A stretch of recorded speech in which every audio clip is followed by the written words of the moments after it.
दोस्तों, क्या हुआ जब एक साधारण मनुष्य को मिला नागलोक का जादुई पत्थर। दोस्तों, हर इच्छाधारी नागिन के पास नागमणि होती है जिससे वो जैसा चाहे वैसा रूप धारण कर सकती है और कई चमत्कारी असंभव कार्य भी। परंतु क्या हो जब यही जादुई पत्थर यानी नागमणि एक साधारण मनुष्य के हाथ लग जाए। ऐसी ही एक घटना आज हम आपको सुनाने वाले हैं।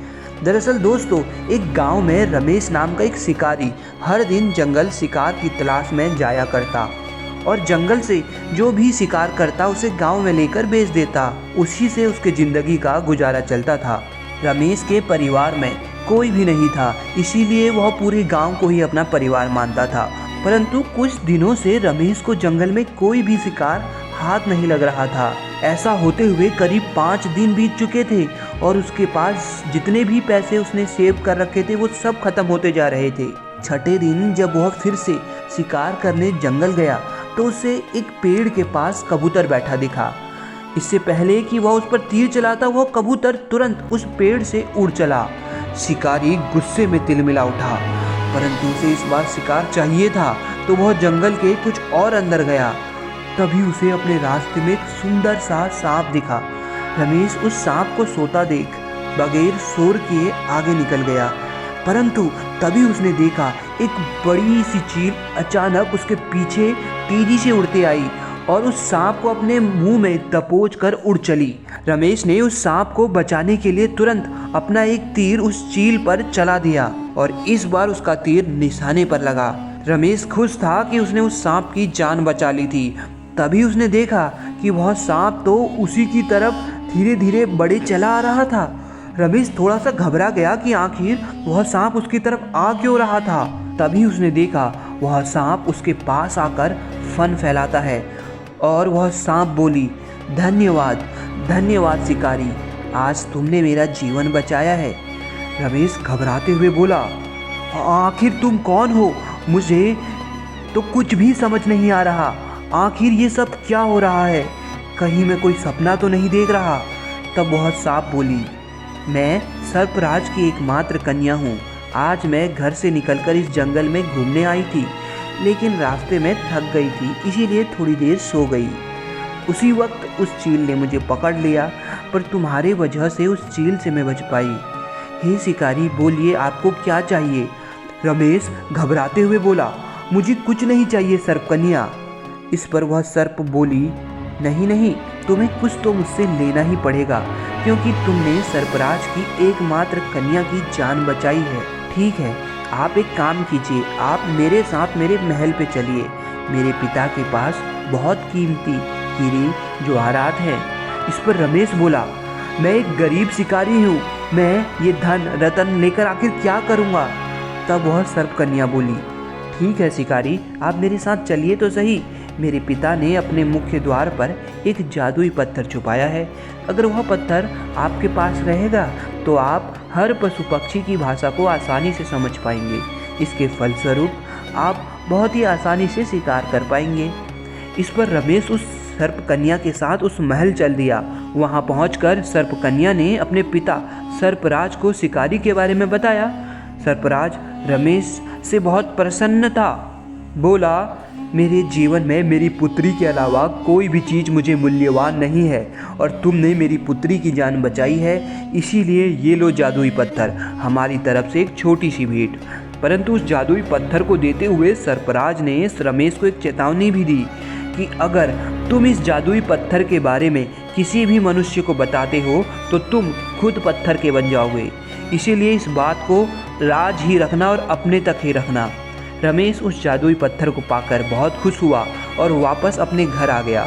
अगले दिन जब वह शिकार को निकला तब उसे अचानक थोड़ी दूरी पर 2 हिरन दिखाई दिए। तभी रमेश को याद आया कि उसके पास तो वह जादुई पत्थर है। उसने तुरंत उसे निकाला और अपने मन में सोचा, देखता हूँ आखिर वो 2 हिरन आपस में क्या बात कर रहे हैं। तब उसने सुना कि पहला हिरन दूसरे हिरन से बोल रहा था कि आज हमने तो भरपेट खाना खाया है, चलो अपने उस गुप्त स्थान पर जाते हैं और वहाँ आराम करते हैं जो कि नदी के पास है। तो उस पर दूसरा हिरन बोलता है, हाँ चलो चलो, इससे पहले शिकारी हमें देख ले, हम वहाँ जाकर छुप जाते हैं।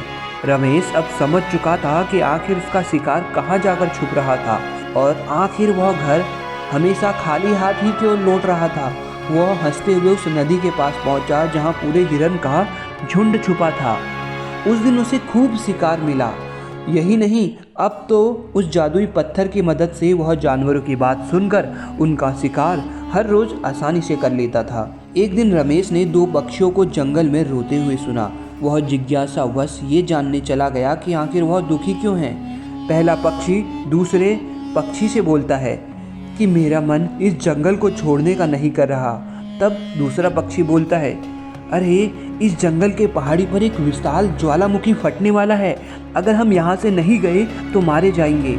ये सुनते ही रमेश घबरा गया, क्योंकि जंगल के पहाड़ी पर विशाल ज्वालामुखी फटने से न केवल जंगल का नुकसान होता बल्कि उसके गांव का भी नुकसान होने वाला था। इसीलिए वह तुरंत गांव पहुंचा और सबको इकट्ठा कर बताया कि जंगल के पहाड़ी पर एक विशाल ज्वालामुखी फटने वाला है। इससे पहले हम सभी को यह गांव खाली करना पड़ेगा। इस पर गांव का एक बुजुर्ग व्यक्ति बोला कि तुम ये जो कुछ भी कह रहे हो हम कैसे मान लें कि यह सच है।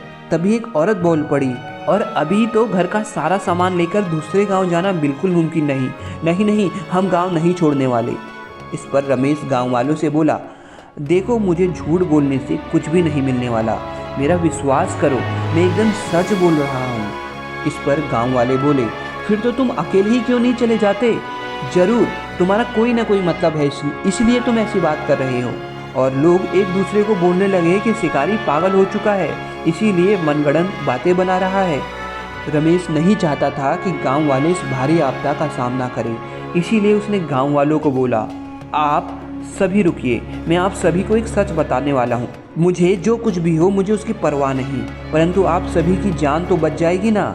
और फिर उसने सभी गांव वालों को अपना जादुई पत्थर दिखाया और बोला कि इस पत्थर की वजह से ही मैं जानवरों की बात सुन पाया और मुझे पता चला है कि ज्वालामुखी फटने वाला है।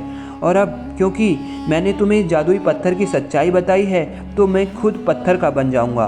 और इतना कहते ही अचानक वह पत्थर में परिवर्तित हो जाता है। अब जाकर गांव वालों को रमेश की बात पर यकीन आया था और वे गांव छोड़कर भाग गए।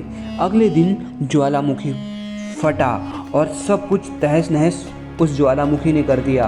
दोस्तों, कुछ दिन बाद लोग वापस गांव लौटे और उनमें से एक बोला, उस दिन शिकारी की ज्वालामुखी वाली बात सच थी।